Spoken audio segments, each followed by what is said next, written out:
भानगढ़ के एक राजा की एक पुरानी हवेली थी। उस हवेली को 600 साल से भी ज़्यादा समय बीत चुका था।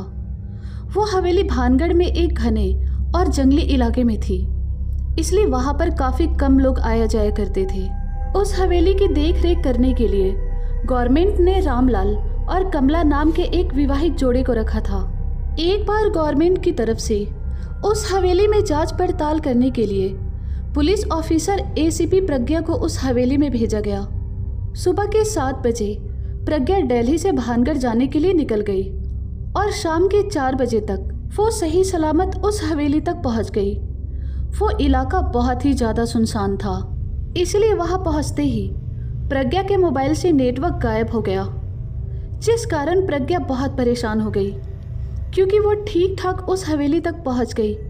ये बात वो अपनी फैमिली और पुलिस डिपार्टमेंट को बता ही नहीं पा रही थी। वो हवेली के दरवाजे के बाहर ही खड़ी होकर सोचने लगी, यार मुझे इस जंगली इलाके में क्यों भेज दिया इन लोगों ने। चलो कोई बात नहीं, जैसे तैसे एक रात काट कर यहाँ से निकल जाऊंगी।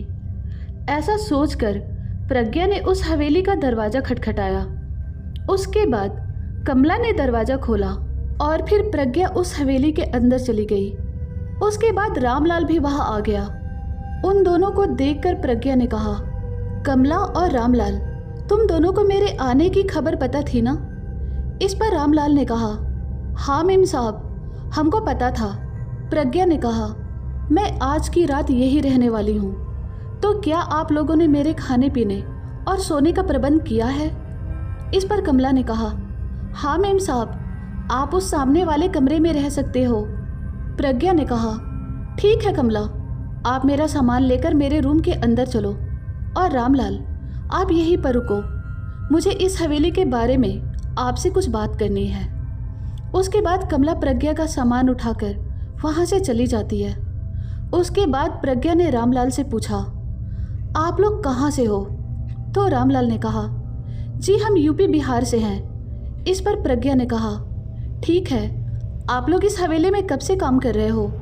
तो रामलाल ने कहा, मेम साहब हम तो 10 साल से यहीं पर काम करते हैं। प्रज्ञा ने कहा, आप लोग 10 साल से इस हवेली में रह रहे हो, तो कहीं आप लोग इस हवेली का कोई गलत फ़ायदा तो नहीं उठा रहे हो ना?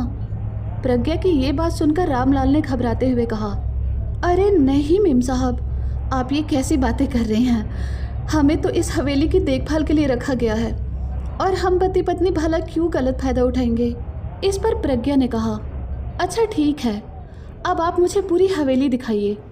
इस पर रामलाल ने कहा, मेम साहब वो तो हम आपको दिखा देंगे, लेकिन आप पहले हाथ मुंह तो धो लीजिए, और इतना लंबा सफ़र तय करके आए हैं तो कुछ खा लीजिए।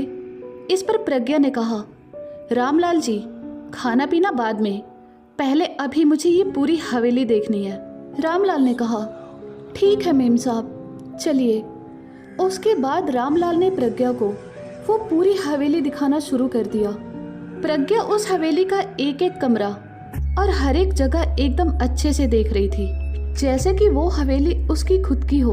और कुछ देर बाद प्रज्ञा ने अच्छी तरह से वो हवेली देख ली। हवेली की जांच करने के बाद प्रज्ञा के दिल को पूरी तरह से तसल्ली मिल गई। शाम के 7 बज चुके थे और प्रज्ञा अपने रूम में बैठकर चाय और टोस्ट खा रही थी। अच्छा हुआ, फाइनली मैंने हवेली को अच्छी तरह से देख लिया। अब मेरा काम खत्म हो गया। अब बस खाना खाकर मैं सो जाऊंगी, फिर सुबह होने के बाद मैं वापस दिल्ली चली जाऊंगी।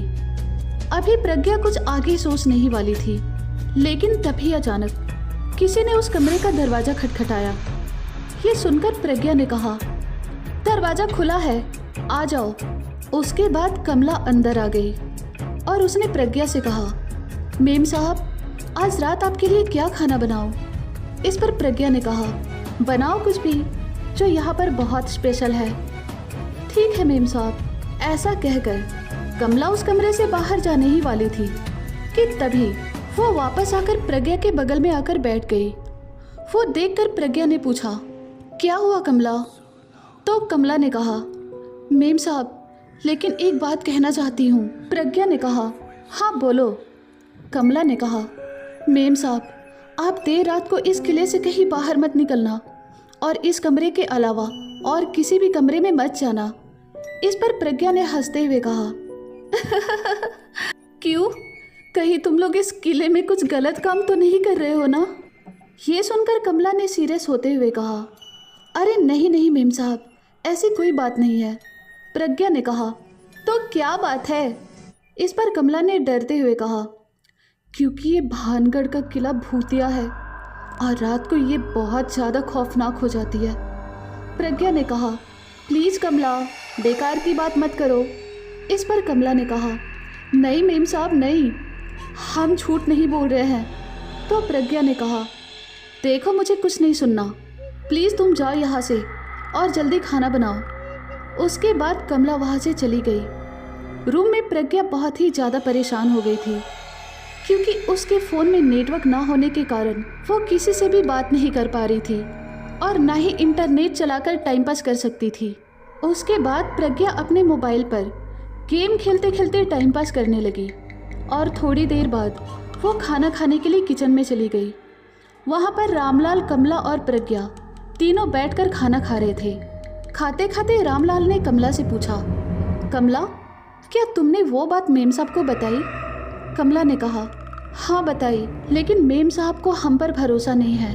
उन दोनों की ये बातें सुनकर प्रज्ञा ने कहा। ये तुम लोग क्या बातें कर रहे हो? तो कमला ने कहा। मेम साहब वही बात जो मैंने आपको कुछ देर पहले बताई थी कि ये किला भूतिया है। इस पर प्रज्ञा ने कहा। मैंने तुम्हें बोला था ना कि फिर से ऐसी बेकार बातें मत करो।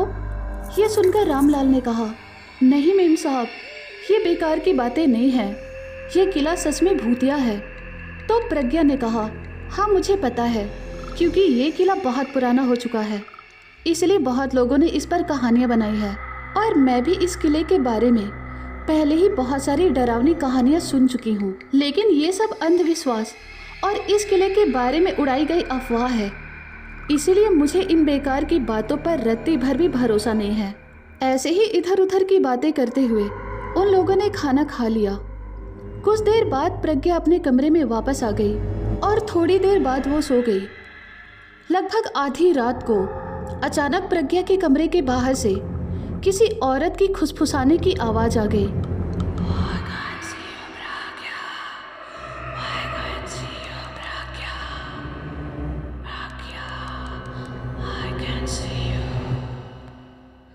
और इसके कारण प्रज्ञा की नींद खुल गई।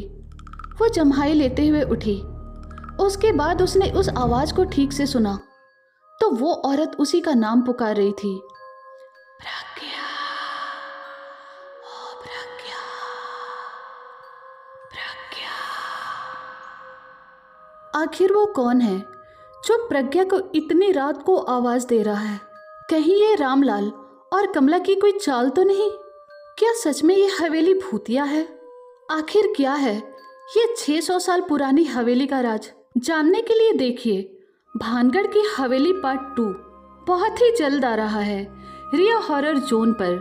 अगर आपको ये स्टोरी पसंद आ रही है तो इस चैनल को सब्सक्राइब करना बिल्कुल भी मत भूलना।